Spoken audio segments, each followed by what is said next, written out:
నమస్తే జనబేరి న్యూస్ కి స్వాగతం. ముందుగా బులెటిన్ లో హెడ్లైన్స్.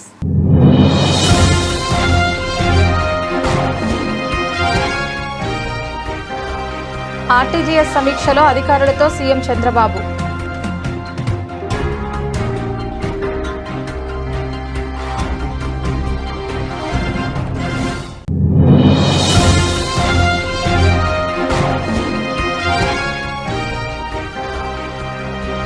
దొమ్మేటి వెంకటరెడ్డి 173వ జయంతి వేడుకలు.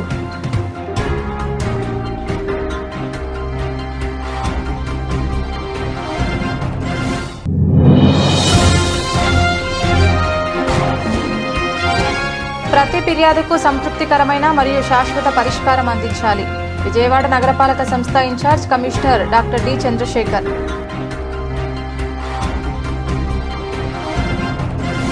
ప్రముఖ సంఘ సంస్కర్త బోడసకుర్రు జమీందారు స్వర్గీయ దొమ్మేటి వెంకటరెడ్డి 173వ జయంతి వేడుకలు సోమవారం విజయవాడ నగరంలో అత్యంత వైభవంగా జరిగాయి. ఆంధ్రప్రదేశ్ రాష్ట్ర ప్రభుత్వం ఈ ఏడాది వెంకటరెడ్డి జయంతిని అధికారిక కార్యక్రమంగా నిర్వహించడంతో నగరమంతటా పండుగ వాతావరణం నెలకొంది. ప్రముఖ సంఘ సంస్కర్త బోడసకుర్రు జమీందార్ దొమ్మేటి వెంకటరెడ్డి 173వ జయంతి పురస్కరించుకొని ముఖ్యమంత్రి చంద్రబాబు ఆయన చిత్రపటానికి నివాళులు అర్పించారు. విజయవాడ శెట్టి బలిజ సంఘం ఆధ్వర్యంలో దొమ్మేటి వెంకటరెడ్డి 173వ జయంతి వేడుకలు నగరంలో ఘనంగా నిర్వహించారు. ఈ కార్యక్రమంలో విజయవాడ శెట్టి బలిజ సంఘం అధ్యక్షులు కడలి బంగారు వెంకటేశ్వరరావు, ప్రధాన కార్యదర్శి కాల రాజశేఖర్, ఉపాధ్యక్షులు కోర్ల రాధాకృష్ణ, ట్రెజరర్ డి వాసు, మాజీ అధ్యక్షులు బొక్క సత్యనారాయణ, కమిటీ సభ్యులు, సంఘీయులు పెద్ద సంఖ్యలో పాల్గొన్నారు. తమ భూములను మాజీ మంత్రి జోగి రమేష్ ముఖ్య అనుచరుడు పులగం శ్రీనివాసరెడ్డి అక్రమంగా రిజిస్ట్రేషన్ చేసి కబ్జా చేస్తున్నారంటూ కృష్ణా జిల్లాకు చెందిన భూ బాధితులు సోమవారం గాంధీనగర్లోని ధర్నా చౌక్ వద్ద భారీ నిరసన చేపట్టారు. కృత్తివెన్ను మండలం చిన్నగొల్లపాలెం గ్రామానికి చెందిన ఏలూరు రంగబాబు అనే రైతు మాట్లాడుతూ 43 మంది రైతులకు చెందిన సుమారు 36 ఎకరాల భూమి రాజకీయ నాయకులు, అధికారులు కుమ్మక్కై అక్రమంగా రిజిస్ట్రేషన్ చేస్తున్నారని బాధితులు ఆరోపించారు. ధర్నాలో రైతులు పవన్ కుమార్, కృష్ణబాబు, యేసుబాబు, రాజ్యలక్ష్మి, అనురాధ, రాజేశ్వరి తదితరులు పాల్గొన్నారు. అందరికీ నమస్కారం అండి. నా పేరు ఏలూరు రంగబాబు. మాది కృష్ణా జిల్లా కృత్తివెన్ను మండలం చిన్నగొల్లపాలెం గ్రామం. మాకు మా పూర్వపాద నుంచి వచ్చిన 36 ఎకరాల భూమి ఉంది.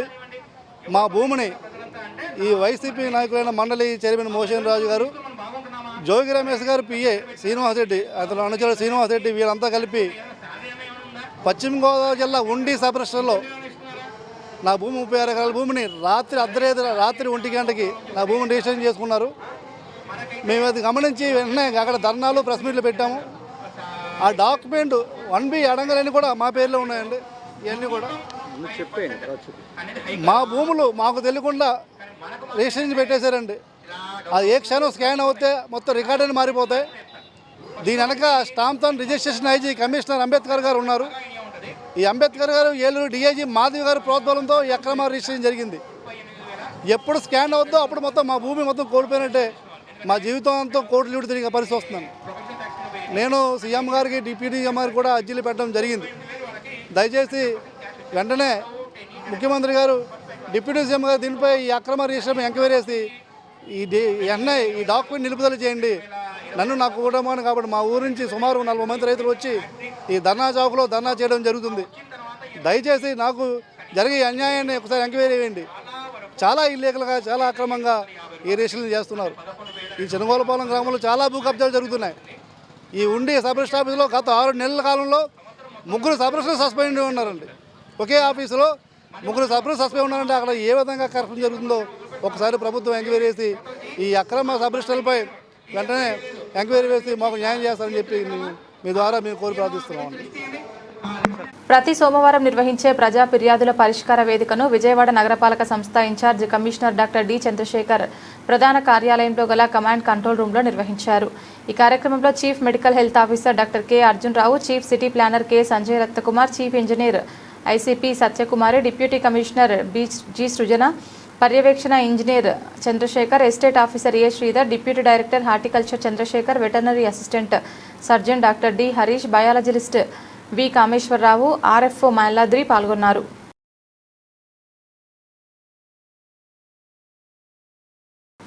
రాష్ట్రంలో కూటమి ప్రభుత్వం అధికారంలోకి వచ్చి ఏడాది కావస్తున్నా పేదలకు ఇచ్చిన గృహ నిర్మాణ హామీలు నెరవేర్చడంలో విఫలమైందని సిపిఐ రాష్ట్ర కార్యదర్శి వర్గ సభ్యులు దోనెపూడి శంకర్ తీవ్రంగా విమర్శించారు. తిరువూరు ఎంఆర్ఓ కార్యాలయం ముందు లబ్ధిదారులతో కలిసి నిర్వహించిన భారీ ధర్నాను ఆయన ప్రారంభించి ప్రసంగించారు. ఉగాది పండుగ నాటికి టిట్కో ఇళ్ల గృహప్రవేశాలు చేయిస్తామని చెప్పిన ప్రభుత్వం అనంతపురం నుంచి శ్రీకాకుళం వరకు ఒక్కరికి కూడా ఇల్లు కేటాయించకుండా మాట తప్పిందని ఆరోపించారు. 24వ తేదీన రాష్ట్ర వ్యాప్తంగా జరిగేటువంటి పేదవాడి సొంత ఇంటికల సాకారం చేయాలనేటువంటి భారత కమ్యూనిస్ట్ పార్టీ రాష్ట్ర సమితి గ్రూప్ మేరకు జరిగేటువంటి పెద్ద ఎత్తున జరిగేటువంటి కార్యక్రమాల్లో collector office, sub collector, MRO దిగ్బంధనాన్ని జయప్రదం చేయాల్సిందిగా పిలుపునిస్తున్నాం.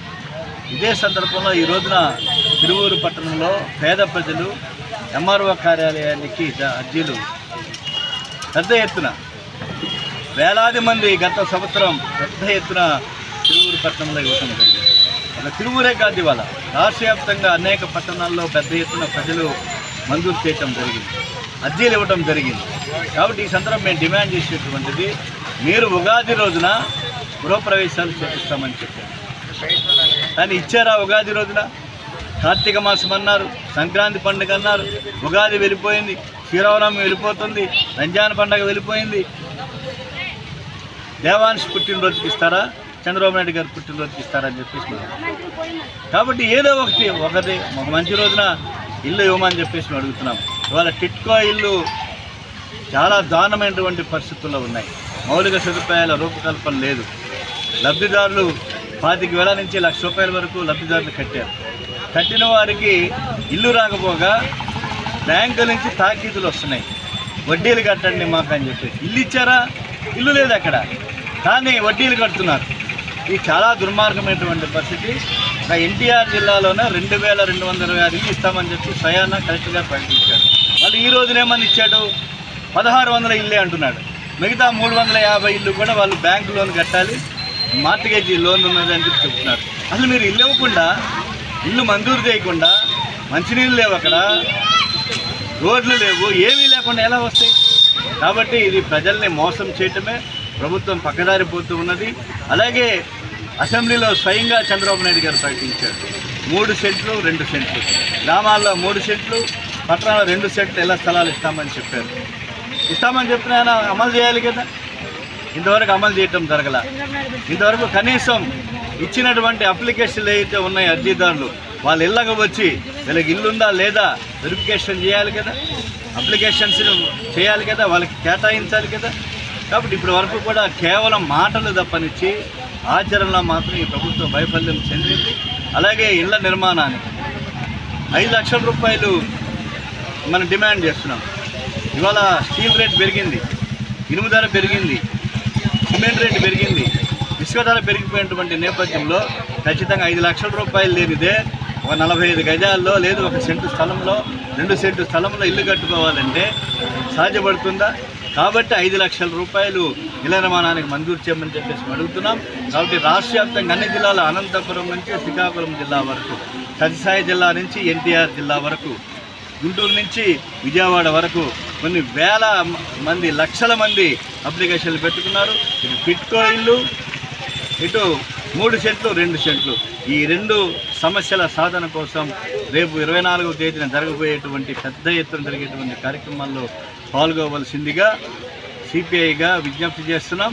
పేదవాడి సొంత ఇంటికల్లా సాకారం చేయడానికి చంద్రబాబు నాయుడు గారి ప్రభుత్వం తక్షణ పూనుకోవాలని, మీరు ఎన్నికల వాగ్దానం ఏదైతే చేశారో, ఎన్నికల్లో ఏం చెప్పారో దాన్ని అమలు చేయమని చెప్పేసి సందర్భంగా డిమాండ్ చేశారు. ప్రస్తుతం ఎల్పీజీ గ్యాస్ సరఫరా సమస్యను ఎదుర్కోవడానికి ప్రత్యామ్నాయ ఇంధనాల వైపు మళ్లడమే సరైన పరిష్కారమని ముఖ్యమంత్రి నారా చంద్రబాబు నాయుడు అన్నారు. దీనికి 5డ్ న్యాచురల్ గ్యాస్ విద్యుత్ పరికరాల వినియోగం పెరిగేలా చూడాలని అధికారులకు సీఎం సూచించారు. రాష్ట్రంలో ప్రతి ఇంటికి పీఎన్జీ కనెక్షన్లు ఇచ్చేలా కార్యాచరణ చేపట్టాలన్నారు. ఎల్పీజీ సరఫరా, అకాల వర్షాలతో తలెత్తిన పంట నష్టంపై సోమవారం క్యాంపు కార్యాలయంలో అధికారులతో ముఖ్యమంత్రి సమీక్ష నిర్వహించారు. ప్రస్తుతం రాష్ట్రంలో పీఎన్జీ విస్తరణ కోసం 2.34 లక్షల కనెక్షన్లు అందుబాటులో ఉన్నప్పటికీ 60,000 మంది వినియోగదారులు మాత్రమే కనెక్షన్లు పొందారని అధికారులు ముఖ్యమంత్రికి వివరించారు.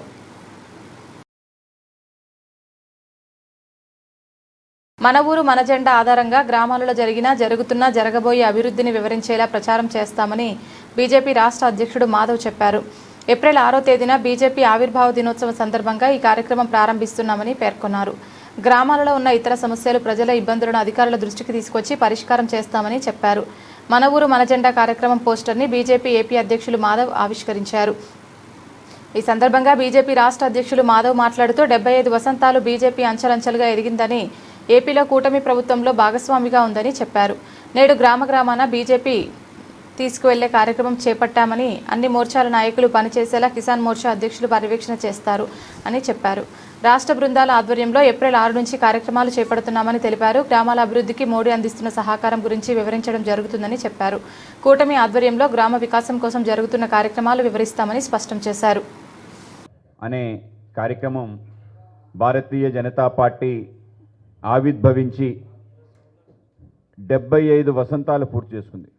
అంటే భారతీయ జనసంఘ్ ఏర్పడి 1951లో అక్టోబర్ 21న మన ఈ యొక్క దేశంలో ఒక కొత్త జాతీయవాద రాజకీయ స్రవంతి ప్రారంభం అవ్వటం జరిగింది. భారతదేశ పునర్నిర్మాణం కోసం ఒక ఆలోచనతో ప్రారంభమైన యొక్క ఆలోచన పరంపర నేటికి 75 వసంతాలు పూర్తి చేసుకుంటున్న సందర్భంగా, అలాగే భారతీయ జనతా పార్టీ తన రూపాన్ని, భారతీయ జనసంఘ్ రూపాన్ని మార్చి 1980 ఏప్రిల్ 6వ తారీఖు నుంచి భారతీయ జనతా పార్టీగా ఆవిర్భవించి ఇవాళ ప్రపంచంలోనే అతిపెద్ద పార్టీగా ఆవిష్కరించబడి, అలాగే కేవలం ప్రపంచంలో అతిపెద్ద పార్టీగానే కాకుండా అత్యంత ప్రభావవంతమైన పార్టీగా దేశంలో 20 రాష్ట్రాల్లో నేరుగా ప్రభుత్వంలో ఉండటం కానీ, అనేక రకాల మిత్రపక్షాలతో కలిసి కూటమి ప్రభుత్వాలు నడుపుతూ ఇవాళ ఒక తిరుగులేని శక్తిగా భారతీయ జనతా పార్టీ ఎదిగింది. ఈ సందర్భంలో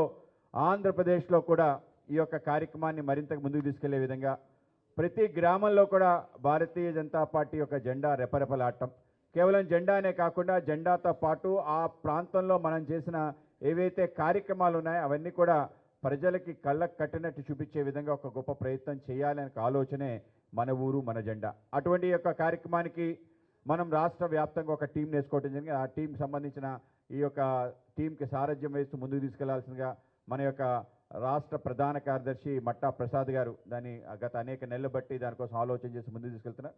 అలాగే దీన్ని పూర్తి స్థాయిలో ఇంప్లిమెంట్ చేయాలి అంటే చీఫ్ ఎగ్జిక్యూటివ్ ఆఫీసర్గా ఆ విధంగా రాష్ట్ర వ్యాప్తంగా కిసాన్ మోర్చా ఆధ్వర్యంలో దీన్ని జరగాలని చెప్పి ఆ విధంగా మన కిసాన్ మోర్చా రాష్ట్ర అధ్యక్షులు కుమారస్వామి గారి నేతృత్వంలో మొత్తం అన్ని మోర్చా సంబంధించిన అందరు జిల్లా అధ్యక్షులు కూడా దీన్ని కంకణం కట్టుకొని ముందుకు తీసుకెళ్లే ప్రయత్నం, అలాగే ప్రతి జోన్లో కూడా మరింతగా దీన్ని ప్రభావవంతంగా ముందుకు తీసుకెళ్లే ప్రయత్నంలో భాగంగా మన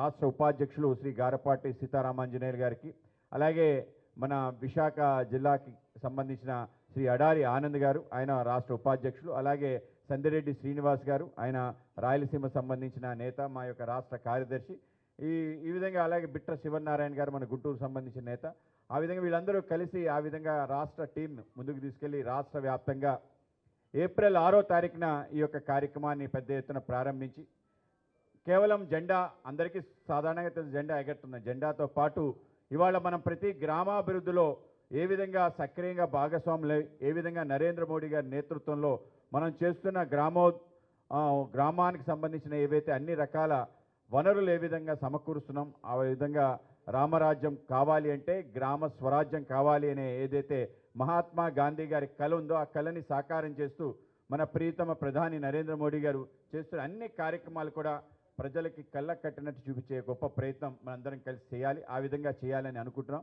కేవలం పార్టీనే కాదు, ఇవాళ కూటమి నేతృత్వంలో కార్మిక వర్గం తరతరాలుగా రక్త తర్పణలు, ప్రాణ తర్పణలు, త్యాగాల ద్వారా సాధించుకున్న 44 కార్మిక చట్టాలలో ప్రధానమైన 29 చట్టాలు రద్దు చేసి వాటి స్థానంలో కార్పొరేట్లకు ఉపయోగపడే 4 లేబర్ కోడ్లు తీసుకొచ్చిన ఆర్ఎస్ఎస్, బీజేపీల ప్రభుత్వ విధానాలకు వ్యతిరేకంగా కార్మిక వర్గం ఐక్యంగా సమరశీల పోరాటాలకు సిద్ధం కావాలని ఐఎఫ్టీయూ జాతీయ ఉపాధ్యక్షులు పి ప్రసాద్ పిలుపునిచ్చారు.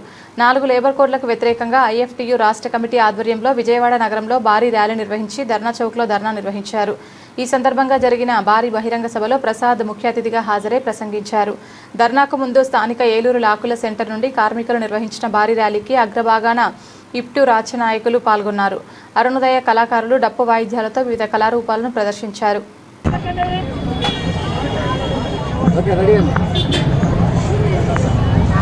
P Prasad, IFTO all India vice president. Sorry, మళ్ళీ start. P Prasad, IFTO all India vice president. Labour codes రేపు ఏప్రిల్ 1 తారీఖు నుంచి మోడీ ప్రభుత్వం అమలు చేయబోతున్నది. తరతరాల కార్మిక వర్గ పోరాటాలు, రక్త తర్పణలు, త్యాగాల ఫలితంగా ఏ కార్మిక చట్టాలైతే వచ్చి అమలు జరిగాయో 100 సంవత్సరాల బట్టి, ఆ చట్టాలన్నిటి కూడా ఎత్తివేసి ఒక్క కలంపోటుతో 4 లేబర్ కోడ్లుగా మార్చివేసి పెట్టుబడిదారులకి, కార్పొరేట్లకి, పారిశ్రామిక యాజమాన్యాలకి తొత్తులుగా పనిచేసే లేబర్ కోడ్స్ని తీసుకురావడానికి మోడీ ప్రభుత్వం ఫాసిస్టు పద్ధతిలో తీసుకొస్తుంది.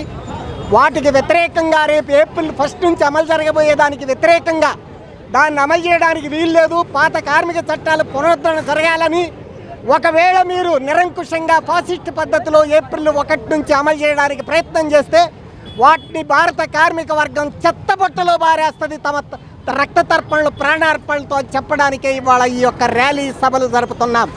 మరొక వారం రోజుల్లో ఏప్రిల్ 1. ఏప్రిల్ 1 అంటే ఏప్రిల్ ఫూల్ డే అనే జనరల్ చరిత్ర ఉంది. ఇవాళ కార్పొరేట్లు కార్మిక వర్గాన్ని ఫూల్ చేయడానికి ప్రయత్నం చేస్తున్నాయి. భారత కార్మిక వర్గం తమ పోరాటాలతో, త్యాగాలతో పెట్టుబడిదారులని, మోడీ ప్రభుత్వాన్ని ఫూల్ చేసి కొత్త చరిత్రని లిఖిస్తారని తెలియజేయడానికే ఇవాళ ఈ సభలు జరుగుతున్నాయి.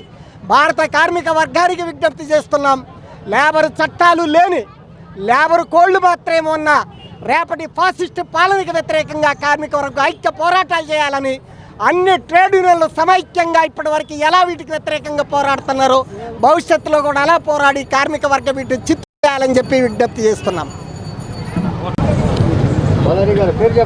నా పేరు కే పోలారి, IFTO రాష్ట్ర అధ్యక్షుడిని. ఏదైతే కరోనా కాలంలో లాక్డౌన్లో కార్మికులందరూ ఇళ్లలో ఉండగా పార్లమెంట్లో ఆమోదించి బలవంతంగా తెచ్చారు లేబర్ కోడ్లు. అవి ఏప్రిల్ 1 నుంచి అమలు జరగబోతూ ఉన్నాయి. గత 5 సంవత్సరాలుగా కార్మిక వర్గం సార్వత్రిక సమ్మెలు చేస్తూ ఉన్నారు. అయినా బీజేపీ ప్రభుత్వం మొండిగా ఈ లేబర్ కోడ్లు తీసుకోవడానికి ప్రయత్నం చేస్తూ ఉంది. వాటిని వ్యతిరేకిస్తూ లేబర్ కోడ్లు రద్దు చేయాలని చెప్పి ఏప్రిల్ 1 నుంచి అమలు చేయాలని కోరుతూ ఈరోజు దేశవ్యాప్తంగా జరుగుతున్న ఆందోళనలో భాగంగా ఈ రాష్ట్రంలో కూడా మేము ఈ కార్యక్రమం నిర్వహిస్తూ ఉన్నాం. అన్ని కార్మిక సంఘాలు ఆహ్వానిస్తూ ఉన్నాం. అన్ని కార్మిక సంఘాలు సమైక్యంగా ఏప్రిల్ 1 నుంచి అమల్లోకి వచ్చే లేబర్ కోడ్లు అమలు కానివ్వకుండా ఎదుర్కొందామని చెప్పి కార్మిక వర్గం సమరశాలకు ముందుకు రావాలని సందర్భంగా డిమాండ్ చేస్తూ ఉన్నాం. నా పేరు వెంకటేశ్వర్లు, IFTO రాష్ట్ర ప్రధాన కార్యదర్శిని. ఈరోజు విజయవాడ నగరంలో IFTO రాష్ట్ర కమిటీ ఆధ్వర్యంలో ఏప్రిల్ 1వ తేదీ నుంచి అమలు కాబోతున్నటువంటి 4 లేబర్ కోడ్లు రద్దు చేయాలనే డిమాండ్ తోటి రాష్ట్ర వ్యాప్తంగా ఉన్నటువంటి కార్మిక వర్గం అంతా ఈరోజు పెద్ద ఎత్తున ర్యాలీ తీయడం జరిగింది. ఏప్రిల్ 1వ తేదీ నుంచి అమలు కాబోయేటువంటి లేబర్ కోడ్ల వలన ఈ దేశంలో, ఈ రాష్ట్రంలో ఉన్న కార్మిక వర్గం పెద్ద ఎత్తున నష్టపోతూ ఉంది. ఈయనను పెట్టుకుని హక్కుని ఈ లేబర్ కోడ్ నిరాకరిస్తూ ఉన్నాయి. కనీస వేతనాన్ని నిరాకరిస్తూ ఉంది. ESI, PF లాంటి చట్టాలను నిరాకరిస్తూ ఉంది. అన్ని రకాలుగా కార్మిక వర్గం మీద పెద్ద ఎత్తున దాడులు జరిగే అవకాశం ఉంది. పారిశ్రామిక ప్రమాదాలు మరింత పెరిగే అవకాశం ఉంది. కార్మికుడు యజమాని అనే సంబంధమే తెగిపోయే అవకాశం ఉంది. అంతేకాదు ఇప్పుడు దాకా కార్మిక శాఖ ఏదైతే ఉందో ఈ కార్మిక శాఖ మొత్తంగా కార్మికుల హక్కులను పరిరక్షించడానికి ఏదో ఒక స్థాయిలో ఎగ్జిక్యూటివ్ అధికారాల ద్వారా, జ్యుడిషియల్ అధికారుల ద్వారా ఇలా కార్మిక వర్గానికి అండగా నిలబడే పరిస్థితుంది. కానీ వాస్తవానికి ఈరోజు లేబర్ డిపార్ట్మెంట్ రద్దు చేసి అది కేవలం దాన్ని ఫెసిలిటేటర్ స్థాయికి, అంటే కేవలం సహాయకుల స్థాయికి వాళ్ళు దిగదార్చారు. ఆ కారణంగా లేబర్ డిపార్ట్మెంటు రద్దుగా పోతా ఉంది. ఆ కారణంగా కార్మిక వర్గం మీద పెద్ద ఎత్తున మరింత దాడి జరిగే అవకాశం ఉంది. కాబట్టి ఈ 4 లేబర్ కోడ్లని తక్షణమే రద్దు చేయాలి. లేని పక్షంలో పెద్ద ఎత్తున కార్మిక వర్గానికి, యాజమాన్యానికి మధ్య హింస ప్రతినిధులే అవకాశం ఉంది. దానికి ముఖ్యంగా RSS, BJPలు ఈ రాష్ట్రంలో వారి కూటమి ప్రభుత్వం కూడా బాధ్యత వహించాల్సిందని ఈ సందర్భంగా మేము తెలియజేస్తున్నాం. అదేవిధంగా రాష్ట్ర వ్యాప్తంగా కార్మిక వర్గం పెద్ద ఎత్తున ఈ లేబర్ కోడ్లకు వ్యతిరేకంగా సమ్మె లాంటి పోరాటాలు కూడా సిద్ధమవుతా అవసరం ఉందని IFTOగా మేము తెలియజేస్తున్నాం. ఈరోజు ఈ కార్యక్రమానికి అన్ని కార్మిక సంఘాలను ఆహ్వానించాం. రేపు ఏప్రిల్ 1వ తేదీన జరగబోయేటువంటి లేబర్ కోడ్ అమలుని అడ్డుకోవాలని కార్మిక వర్గానికి పిలుపునిస్తున్నాం. జీ భారతి రాష్ట్ర ఉపాధ్యక్షులు. అదేవిధంగా ఈరోజు ఏప్రిల్ 1వ తారీఖు నుంచి లేబర్ కోడ్లని ఇంప్లిమెంటేషన్ చేస్తాననేసి దేశవ్యాప్తంగా అక్కడ నరేంద్ర మోడీ ప్రభుత్వం, ఇక్కడ కూటమి ప్రభుత్వాలు బాహాటంగా తెలియజేస్తున్నారు. ఇదే గాన జరిగితే భవిష్యత్తులో కార్మికులకి కూడా చాలా నష్టదాయకం. ఈరోజు ఈ లేబర్ కోడ్ల వల్ల భవిష్యత్తులో ఉద్యోగులు, కార్మికులు, కర్షకులు అందరూ కూడా చాలా నష్టపోయే పరిస్థితి వస్తుంది. ఈ లేబర్ కోడ్లు ఇంప్లిమెంటేషన్ అయితే ఇదే విధంగా ఈరోజు జరుపుకునే ధర్నాలు కావచ్చు, రాస్తారోకలు కావచ్చు, అదేవిధంగా పోరాడి సాధించుకున్న హక్కులన్నీ కూడా నిర్వీర్యం చేసుకునే పరిస్థితి వస్తుంది, నిర్వీర్యం అయిపోయే పరిస్థితి వస్తుంది. కాబట్టి వెంటనే కార్మికులకు నష్టదాయకమైన 4 లేబర్ కోడ్లను వెంటనే రద్దు చేయాలనేసి, రద్దు చేయని పక్షంలో రేపు ఏప్రిల్ 1వ తారీఖున ఇంప్లిమెంటేషన్ చేస్తాననేసి బాహాటంగా చెప్తున్న ఈ ప్రభుత్వాలకి కార్మిక సంఘాలన్నీ కూడా గట్టిగా బుద్ధి చెప్తారనేసి తెలియజేస్తున్నాం. అదేవిధంగా అన్ని కార్మిక సంఘాలు కూడా రేపు ఏప్రిల్ 1వ తారీఖు వీధుల్లోకి వచ్చి ఈ లేబర్ కోడ్లను అడ్డుకోవాలనేసి ఈ సందర్భంగా తెలియజేస్తున్నాం. ఎన్టీఆర్ జిల్లాలోని ఇబ్రహీంపట్నం గ్రామానికి చెందిన హిందూ వడ్డెర సామాజిక వర్గానికి చెందిన తాము మా తాతలు తండ్రుల నుండి క్యారీయింగ్ పనులు అయిన రోడ్ మెటర్, కంకర తయారు చేయి కూలీలం అందరము సంఘటితంగా ఏర్పడి 1984లో Shri Maruthirama quarry workers labour cooperative society ఏర్పాటు చేసుకున్న జీవనం సాగిస్తుంటే క్వారీని ఇతరులు దౌర్జన్యంగా ఆక్రమించుకొని తమను తీవ్ర ఇబ్బందులు గురి చేస్తున్నారని సొసైటీ ప్రతినిధులు ఆవేదన వ్యక్తం చేశారు. ఈ పట్టణంపై కలెక్టర్ జోక్యం చేసుకుని క్వారీని తమకు అప్పగించవలసిందిగా డిమాండ్ చేశారు. ఎన్టీఆర్ జిల్లా విజయవాడ రెవెన్యూ డివిజన్ ఇబ్రహీంపట్నం మండలం ఇబ్రహీంపట్నం గ్రామం Matirama quarry workers labour contract cooperative society ప్రతినిధులు తమ మైనింగ్ క్వారీని తమకు అప్పగించాలని కలెక్టర్ కార్యాలయంలో నిరసన తెలియజేశారు.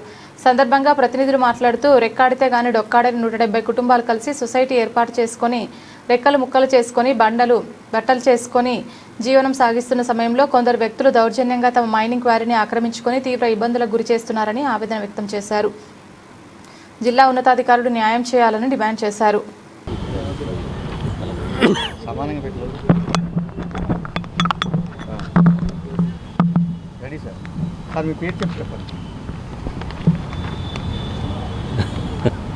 కొత్త పద్ధతి పెట్టారు.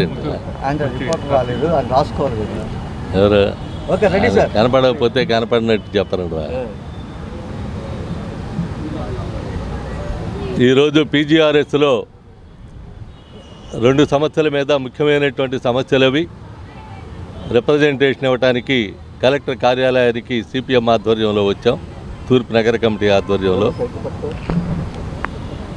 కృష్ణానదిలో రణదివేనగర్ ప్రాంతంలో రిటైనింగ్ వాళ్ళు అనేక పోరాటాలు చేసినటువంటి నేపథ్యంలో, ఆందోళనలు చేసినటువంటి నేపథ్యంలో వైసీపీ అధికారం చేపట్టిన తర్వాత తారక రామానగరు, భూపేష్ గుప్తా నగరు, రణదివేనగర్ ప్రాంతంలో ఈ రిటైనింగ్ వాల్ నిర్మాణం చేయించింది.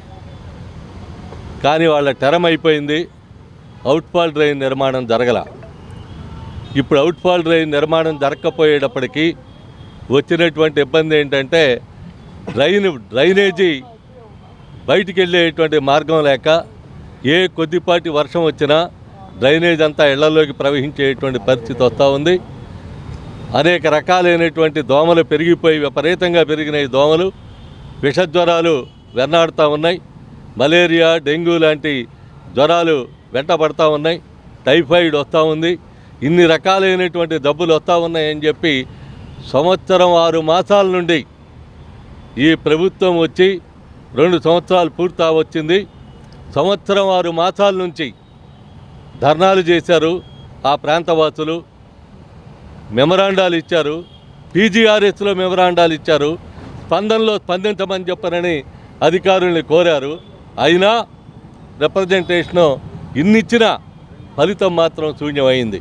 ఎక్కడా కూడా ఒక్క చోట కూడా కనీసం ఒక్కసారి కూడా ఇదిగో టెండర్ స్టేజీ, అదిగో టెండర్ స్టేజ్ అని చెప్పనని టెండర్ దశలో ఉందని చెప్తా ఉన్నారు తప్ప నిర్మాణం మాత్రం చేపట్టినటువంటి దాఖలాలు లేవు. అంటే టెండర్ కాంట్రాక్ట్ ఫైనలైజ్ చేయడానికి 6 మాసాలు పడుతుందా? 6 మాసాలు దాటినా కూడా ఆ నిర్మాణం చేపట్టరా? ఈలోపు ఎంతమంది? ఇంద్రకీలాద్రిపై వేంచేసి ఉన్న శ్రీ కనకదుర్గమ్మ వారి సన్నిధిలో వసంత నవరాత్రి ఉత్సవాలు 5వ రోజుకు చేరుకున్నాయి. ఉత్సవాలలో భాగంగా చైత్రశుద్ధ పంచమిని పురస్కరించుకొని అమ్మవారి ఉత్సవమూర్తికి తెల్లజిల్లేడు, మారేడు, తులసి మరువంతో దళాలతో పుష్పార్చన నిర్వహించారు. వేద పండితుల మంత్రోచ్చారణల, మంగళ వాయిద్యాల నడుమ పుష్పార్చన కన్నుల పండుగగా సాగింది. జగన్మాత దుర్గమ్మ కొలువుదీరిన ఇంద్రకీలాద్రి వసంత శోభతో కలకలలాడింది. వసంత నవరాత్రి ఉత్సవాలలో భాగంగా చైత్రశుద్ధ పంచమిని పురస్కరించుకొని అమ్మవారికి తెల్లజిల్లేడు, మారేడు, తులసి మరువం దళాలతో లక్ష పుష్పార్చన నిర్వహించారు. రాష్ట్రంలో ప్రస్తుత పరిస్థితులపై ముఖ్యమంత్రి నారా చంద్రబాబు నాయుడు సమీక్ష నిర్వహించారని సమాచార పౌర సంబంధాల శాఖ మంత్రి కొలుసు పార్థసారథి తెలిపారు. యుద్ధ ప్రభావంతో గ్యాస్ సరఫరాలో ఇబ్బందులు తలెత్తకుండా కేంద్ర ఆయిల్ కంపెనీలు, ప్రైవేట్ సంస్థలతో సీఎం చర్చించినట్లు వెల్లడించారు. గ్యాస్ కొరతను ఎదుర్కొనేందుకు ఇండక్షన్ స్టవ్ వినియోగం పెంచడం, పైప్ గ్యాస్ సరఫరా విస్తరణపై అధికారులు చర్యలు తీసుకోవాలని సీఎం ఆదేశించినట్లు చెప్పారు. అకాల వర్షాల వల్ల నష్టపోయిన రైతులను ఆదుకునేందుకు ప్రభుత్వం చర్యలు తీసుకుంటోందని, పంట నష్టం వివరాలు ఈ నెల 31 లోపు సమర్పించాలని కలెక్టర్లకు ఆదేశాలు జారీ చేసినట్లు తెలిపారు. టెక్నాలజీ వినియోగంలో ప్రజల సమస్యలు త్వరితగతిన పరిష్కరించాలని, వాట్సాప్ గవర్నెన్స్ను మరింతగా ఉపయోగించాలని సీఎం సూచించారని వివరించారు. ఇళ్ల పథకంపై మాట్లాడుతూ రాష్ట్ర వ్యాప్తంగా వచ్చిన దరఖాస్తుల్లో అర్హులైన వారికి త్వరలోనే PMAY 2.0 కింద ఇల్లు మంజూరు చేస్తామని మంత్రి వెల్లడించారు. గౌరవ ముఖ్యమంత్రి గారి అధ్యక్షతన ఆర్టీజీఎస్ మీటింగ్ నిర్వహించబడింది. ఈ మీటింగ్లో ప్రత్యేకంగా ప్రస్తుతం జరుగుతున్న యుద్ధ పరిస్థితుల్లో ప్రజలు ఎదుర్కొనే సమస్యల గురించి చర్చించడం జరిగింది. ప్రత్యేకంగా ఎల్పిజి, ఎందుకంటే మార్కెట్లో ఎల్పిజి షార్టేజ్ అని చెప్పేసి, ఎల్పిజి ఇంకా కొన్ని రోజులు ఉంటే రాదు అని చెప్పేసి రకరకాల అపోహలు కానివ్వండి, అనుమానాలు కానివ్వండి ఉన్న పరిస్థితుల్లో డిస్కస్ చేయడం జరిగిందని చెప్పేసి మనం చేస్తాను. దీంట్లో సంబంధిత అధికారులు, మన రాష్ట్ర ప్రభుత్వ అధికారులు, కేంద్ర ఆయిల్ కంపెనీస్ అధికారులు ఎవరైతే ఉంటారో వారు ఆన్లైన్లో, అదేవిధంగా ప్రైవేట్ గ్యాస్ సప్లైర్స్, ఇది మన మెగా గ్యాస్, అటువంటి భాగ్యలక్ష్మి గ్యాస్, అటువంటి కంపెనీల అధికారులు కూడా పార్టిసిపేట్ జరిగిందని చెప్పేసి మనం చేస్తాము. మరి ముఖ్యమంత్రి గారు ప్రజలకి ఎటువంటి అసౌకర్యం కలక్కోకుండా చర్యలు తీసుకోవాలని చెప్పేసి అధికారులకి, అదేవిధంగా గ్యాస్ కంపెనీ అధికారులు కూడా, ఆయిల్ కంపెనీస్ అధికారులు కూడా రిక్వెస్ట్ చేయడం జరిగింది, సూచించడం జరిగిందని చెప్పేసి తెలియజేస్తా ఉన్నాను. నేను కుకింగ్ గ్యాస్ షార్టేజెస్ని అధిగమించడానికి ఎటువంటి చర్యలు తీసుకోవాలో కూడా ఆలోచన చేశారు. మరి ఆయిల్ కంపెనీస్ కూడా ఎటువంటి ఇబ్బంది లేదు, తప్పుకోకుండా ప్రజలకు అసౌకర్యం కలక్కోకుండా చూస్తామని చెప్పేసి భరోసా కల్పించారు. అయినా కూడా ముఖ్యమంత్రి గారు ఇటువంటి పరిస్థితుల్లో సమస్యను అధిగమించడానికి ఎటువంటి చర్యలు తీసుకోవాలో కూడా సూచించడం జరిగింది. ప్రత్యేకంగా ఇండక్షన్ స్టవ్స్ని, ఎందుకంటే చూస్తుంటే రేపు మాపు యుద్ధం కూడా ఆగి. బులెటిన్ ముగించే ముందు హెడ్లైన్స్ మరొకసారి.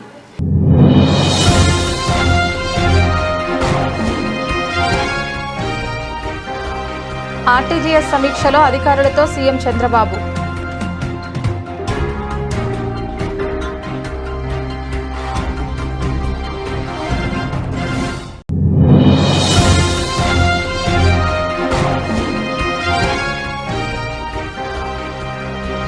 దొమ్మేటి వెంకటరెడ్డి 173వ జయంతి వేడుకలు.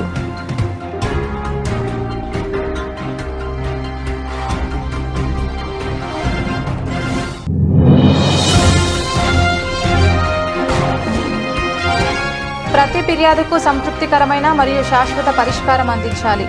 విజయవాడ నగరపాలక సంస్థ incharge commissioner doctor D Chandrasekhar.